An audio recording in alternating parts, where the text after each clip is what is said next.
kort tussen 3 en dag dan werk ik 's morgens op en ik wist dat ik wil ran. Ik heb me al 4 dagen bestemd dat ik wil ran. Maar 1 dag 's morgens het bad weer zo zeer makkelijk. Ik werk op met een grote komst in mijn hart.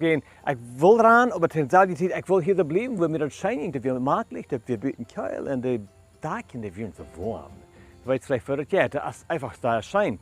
En dat is zo'n grote komst in mij, dat ik werk op en ik zeg te mijn vrouw Tina, ik zeg, weet je wat, wanneer ik kon 3 aanslopen, dan word ik niet ran van jou. Dus ik heb me de entscheidung gemerkt, dat wanneer de gemütlichkeit kan overhand nemen, dan word ik antreu zijn te wat ik in 4 dagen besloten had.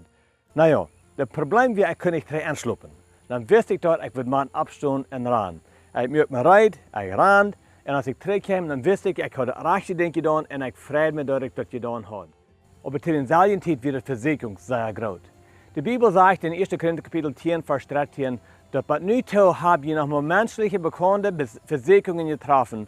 Aber Gott ist treu, er wird es nicht zulassen, dass die Schwander versagt werden, als sie Kraft haben. Er wird für einen Weg sorgen, aus der Vesäakjunkj rauszukommen, sodass jeder vertrauen kann. In andere wird gesagt, und dann ist die Vesäakjunkj ein großer Kampf, als was uns physisch für Todsarten, als der Kampf so ist, wo wir bloß die Gemütlichkeit im Bad machen überwinden. Gott ist treu, er hilft uns, was immer uns fehlt, dass wir die rechte Entscheidung merken. Einmal ist die rechte Entscheidung so einfach als ran, einmal ist es ein schwander Ding, das kann wem helfen, oder wem kann das Evangelium mitteilen. Aber Gott ist treu, er wird die immer die Kraft geben, was er braucht, dass du das durchdrehen. Die Frau ist, was du hier hilft zum tun, was reich ist, wenn die Vesäakjunkj kommt. Ich bin Redekopp für die Karte Andachten.